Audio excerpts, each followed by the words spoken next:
हाँ देखिए, आज सारे ही जितने इंडिया ग्रुप के, इंडिया अलायंस के तमाम साथी सांसद हैं, उन सब ने ये फैसला लिया है कि मणिपुर के लोगों के साथ जो अत्याचार हो रहा है और वहाँ पे जो बर्बरता भरा हैवानियत भरी घटनाएं घट रही हैं, उसके विरोध में हम लोग आज काले वस्त्र पहन के, ब्लैक ड्रेसेस पहन के आज सदन के भीतर जाएंगे, पार्लियामेंट में जाएंगे और एक प्रकार से सिंबॉलिक प्रोटेस्ट कर कर ये मैसेज देंगे कि हम मणिपुर के लोगों के साथ खड़े हैं, इस दुख की घड़ी में कंधे से कंधा मिलाकर खड़े हैं और प्रयास करेंगे कि सरकार को इस बात का एहसास दिलाया जाए कि हमारे देश का एक महत्वपूर्ण राज्य, हमारा एक सूबा मणिपुर जल रहा है, पिछले 80-82 दिन से जल रहा है।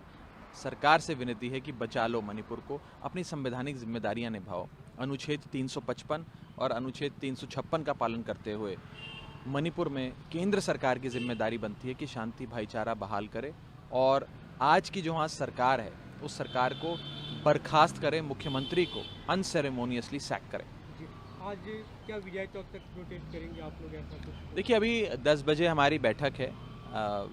सारे जो इंडिया ग्रुप के फ्लोर लीडर्स हैं और leaders of the legislative groups हैं, वो सब अभी मिलेंगे, वहाँ बैठ के चर्चा होगी और आगे की रणनीति बनाई जाएगी। बिजनेस एडवाइजरी कमेटी की मीटिंग का भी कोई प्लान है? देखिए, हमारी मीटिंग पहले से ही थी और बिजनेस एडवाइजरी कमेटी की मीटिंग का एक जो फैसला लिया गया है वो सबने मिलकर लिया है और शायद इसीलिए लिया है क्योंकि उस बैठक में जो विपक्ष की बात रखी जाती है, जो इंडिया अलायंस के जो साथी हैं उनकी बात रखी जाती है, उनकी बात पे ज़्यादा कोई गौर फरमाया नहीं जाता है। जो सरकार को करना होता है सरकार करती है, सरकार बुलडोज़र चलाती है, विपक्ष पे भी बुलडोज़र चलाती है, इंडिया अलायंस पे भी बुलडोज़र चलाती है।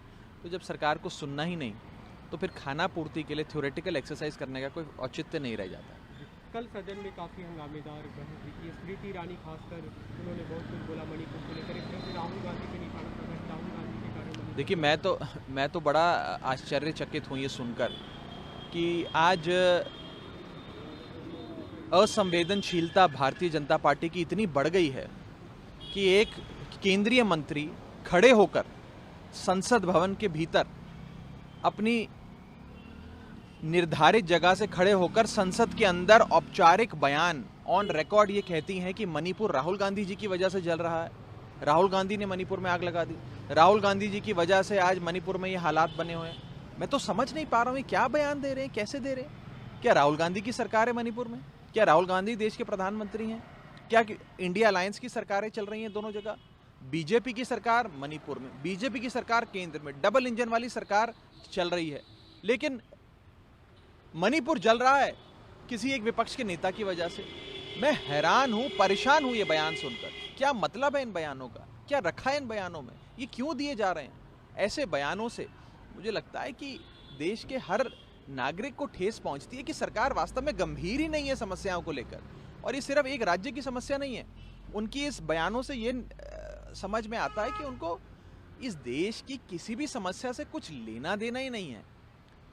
फ्लोर पर ऑन रिकॉर्ड जो मर्जी झूठ बोलो, झूठ चलाओ, अपने सोशल मीडिया ट्रोल्स को इसके पीछे लगा दो और चलाते रहो चलाते रहो चलाते रहो। 100 बार एक झूठ को बोलेंगे तो हो सकता है जनता सत्य मान ले। ये पॉलिसी है बीजेपी की। मंत्री अमित शाह ने जो लेटर लिखा था उसका जवाब दिया कल मल्लिकार्जुन खड़गे ने, और उन्होंने कहा भी कि एक तरह से खासकर प्रधानमंत्री की जो भाषा थी, टेररिस्ट ग्रुप से इंडिया को एक तरह से वो करना, उसका नाम देना, उससे आपत्ति। देखिए, उस पर तो मुझे लगता है भारत देश के हर नागरिक को आपत्ति है। जो भी शख्स इंडिया का नागरिक है, इंडिया को अपना देश मानता है, यानी कि 135 करोड़ आबादी इस देश की, उस सबको आपत्ति है।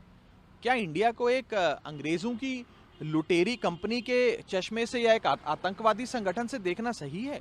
और क्या वो माननीय प्रधानमंत्री जी को शोभा देता है? हर चीज में इंडिया है, हमारे कण कण में इंडिया बसता है।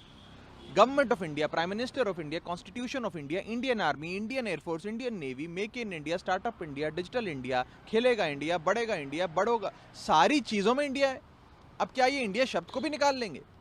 और मैं याद कराना चाहता हूं आज की बीजेपी को और आज के प्रधानमंत्री जी को कि याद करिए अटल बिहारी वाजपेयी जी का दौर, जिन्होंने इलेक्शन कैंपेन अपना 2004 में चलाया था, जिस कैंपेन का नाम था इंडिया शाइनिंग।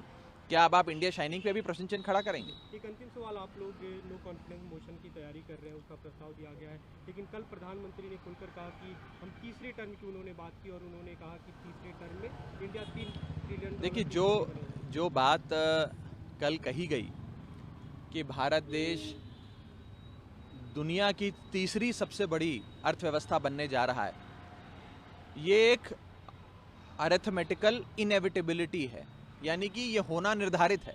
सरकार जो भी हो, ये होना लाजमी है। जिस प्रकार से भारत देश में गुड्स एंड सर्विसेज का उत्पादन होता है, वैल्यू क्रिएट की जाती है, एक बड़ी आबादी वाला देश है, उसका आप अगर सरल फॉर्मूला लगाएं तो भारत देश 5 ट्रिलियन इकोनॉमी बनेगा, भारत देश दुनिया की तीसरी बड़ी अर्थव्यवस्था बनेगा। ये एक अरिथमेटिकल इनएविटेबिलिटी है, तो इसमें ऐसा कुछ नया नहीं है और इसका श्रेय किसी एक व्यक्ति को या किसी एक सरकार को नहीं जाना चाहिए। वो तो होना ही है, वो तो आज नहीं तो कल होगा ही। सवाल यह है कि किस रफ्तार पे होगा। क्या वो 2 महीने के भीतर होने जा रहा है या 5 साल के भीतर होगा? 5 साल में तो होना ही है, लेकिन क्या वो 2 महीने के भीतर होने जा रहा है? सवाल ये मैं पूछना चाहता हूं।